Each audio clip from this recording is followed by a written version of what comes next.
Halo, selamat datang teman-teman para pejuang CPNS yang akan menghadapi SKB yang katanya akan dilaksanakan pada bulan Agustus September. Katanya ini masih belum pasti ya, katanya diberitakan seperti itu.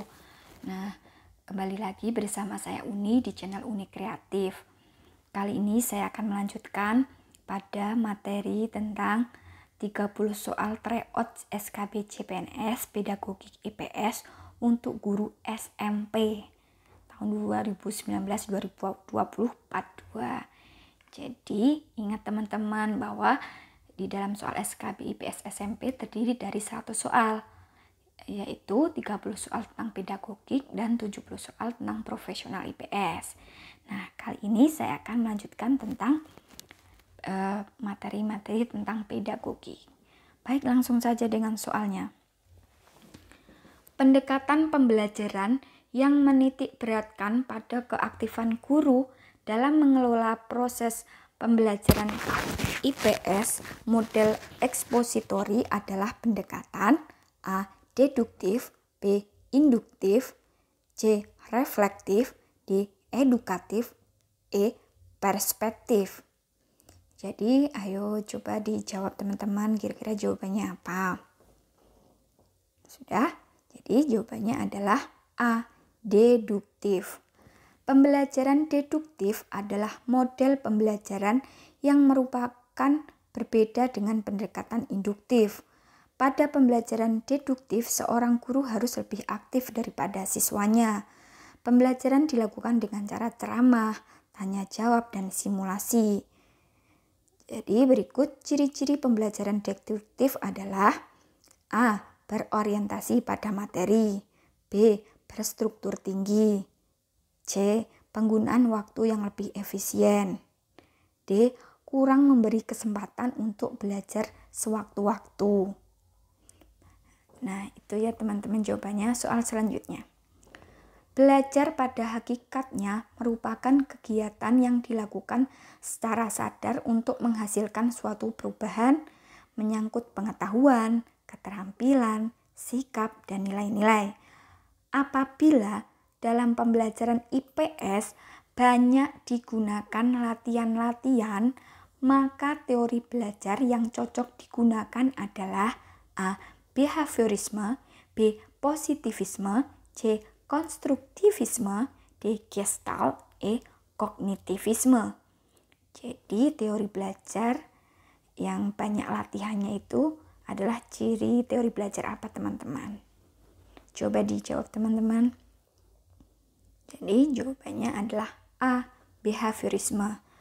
Pengertian teori behavioristik atau behaviorisme adalah perubahan perilaku seseorang yang dapat diamati, diukur, dan dapat dinilai secara konkret.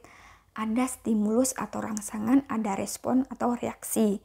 Contohnya, mahasiswa dapat menyelesaikan tugas dari dosen dengan cepat dan benar apabila dapat stimulus berupa nilai A. Begitu juga dengan hadiah, hukuman, dan faktor penguatan. Nah, berikut ini adalah ciri-ciri teori behavioristik. 1. Bersifat mekanistis. 2. Menekankan peranan lingkungan. 3. Menekankan pentingnya latihan. 4. Mementingkan mekanisme hasil belajar. Nah, pada soal kan yang ditanyakan teori belajar yang banyak latihan-latihannya, yaitu pada ciri yang ketiga, yaitu menekankan pentingnya latihan adalah ciri dari teori behavioristik. Soal selanjutnya.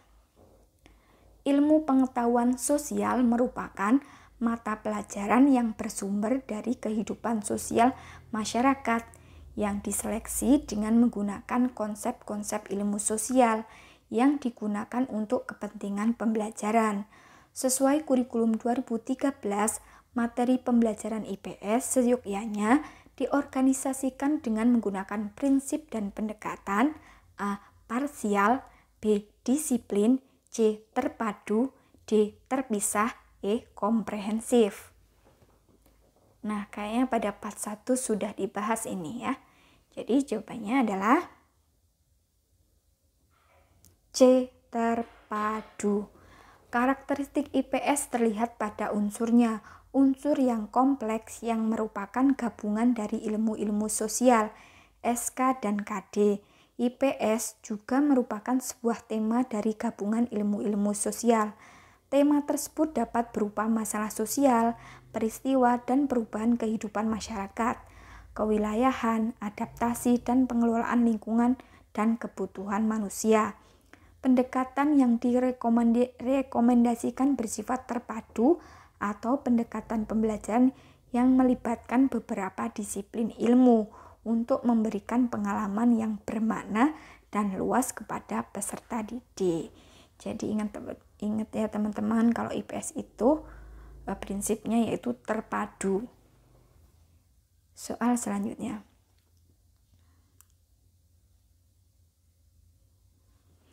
Media pembelajaran IPS yang berfungsi sebagai penyederhana sesuatu yang kompleks sehingga dapat memperjelas penyajian pesan dapat berupa A. Gambar atau foto, B. Sketsa, C. Diagram, D. Grafik, E. Poster. Jadi jawabannya adalah C. Diagram. Diagram berfungsi sebagai penyederhanaan sesuatu yang kompleks sehingga dapat memperjelas penyajian pesan. Isi diagram pada umumnya berupa petunjuk-petunjuk sebagai suatu gambar sederhana yang menggunakan garis dan simbol. Diagram menggunakan struktur dari objeknya secara garis besar, menunjukkan hubungan yang ada antar komponennya atau sifat-sifat proses yang ada. Jadi, media pembelajaran yang menyederhanakan sesuatu yang kompleks itu namanya diagram. Soal selanjutnya.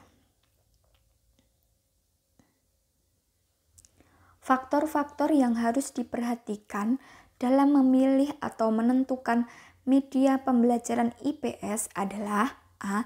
Besar atau kecilnya ruang kelas, B. Sistem penilaian yang digunakan, C. Kekinian dari media yang digunakan, D. Tujuan pembelajaran yang akan dicapai, E. Media berbasis TIK. Jadi kira-kira jawabannya adalah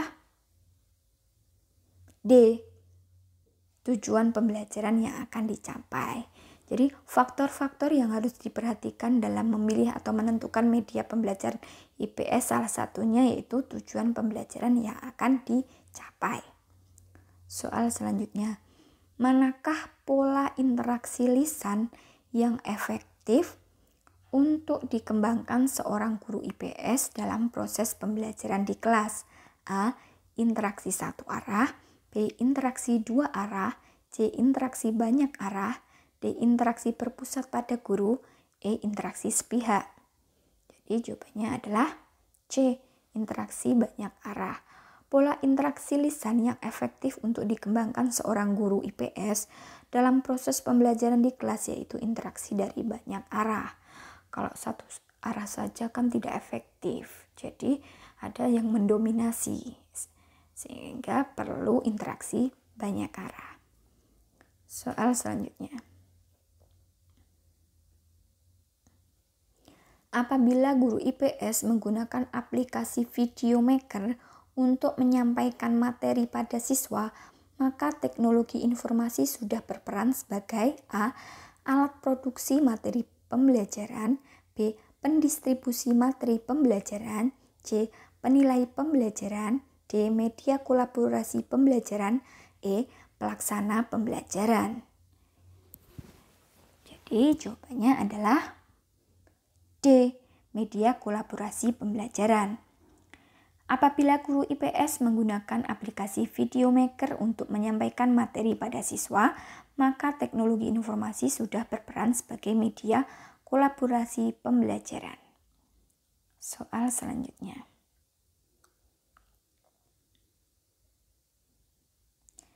Berikut ini manfaat hasil penilaian formatif dalam pembelajaran IPS yaitu A. Merancang program evaluasi, B. Merancang program pembelajaran, C. Perbaikan media pembelajaran, D. Mengisi nilai dalam rapot, E. Mengetahui keberhasilan proses belajar mengajar. Jadi penilaian itu ada formatif, ada sumatif. Nah, yang ditanyakan dalam soal ini adalah fungsi dari penilaian formatif. Jadi jawabannya adalah E. Mengetahui keberhasilan proses belajar mengajar. Berikut ini manfaat hasil penilaian formatif dalam pembelajaran IPS, yaitu mengetahui keberhasilan proses belajar mengajar. Soal selanjutnya. Komitmen nasional tentang perlunya pendidikan karakter dapat diimplementasikan dengan integrasi pendidikan karakter dalam pembelajaran. Salah satu upaya untuk menghubungkan materi pembelajaran IPS dengan pengembangan karakter adalah A. Gunakan metode pembelajaran yang sesuai dengan situasi.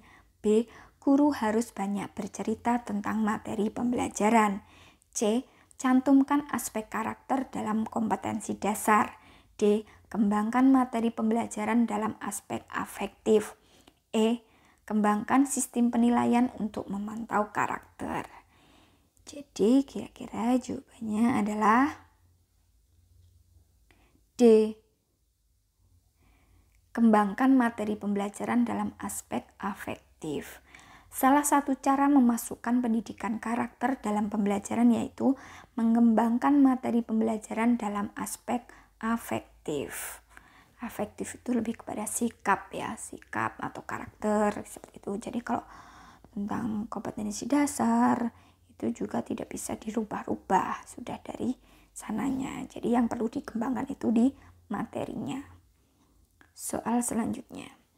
Dasar pertimbangan diterapkannya model project based learning dalam pembelajaran IPS adalah A. Pembelajaran berbasis project tidak berpusat pada peserta didik. Peserta didik harus dibantu oleh guru menentukan apa yang akan dikerjakan. B. Menjembatani gap antara pembelajaran sekolah formal dengan aktivitas berpikir yang lebih praktis yang dijumpai di luar sekolah. C. Guru tidak perlu memberikan bimbingan kepada peserta didik. Dalam hal ini peserta didik diminta menyelesaikan persoalan secara terbuka dan bebas. D. Guru tidak perlu membimbing dalam pembelajaran. E. Pembelajaran berbasis proyek ini ditujukan untuk mengembangkan kreativitas siswa. Jadi tujuan dari model project based learning ini dalam pembelajaran IPS adalah, kira-kira jawabannya apa? Jawabannya adalah E. Dasar pertimbangan diterapkannya model project based learning dalam pembelajaran IPS adalah pembelajaran berbasis proyek ini ditujukan untuk mengembangkan kreativitas siswa, tapi juga perlu dibimbing oleh seorang guru. Jadi guru tidak lepas tangan begitu saja. Baik teman-teman, jangan lupa subscribe dan like ya teman-teman, agar saya terus membangun channel ini menjadi lebih baik lagi dan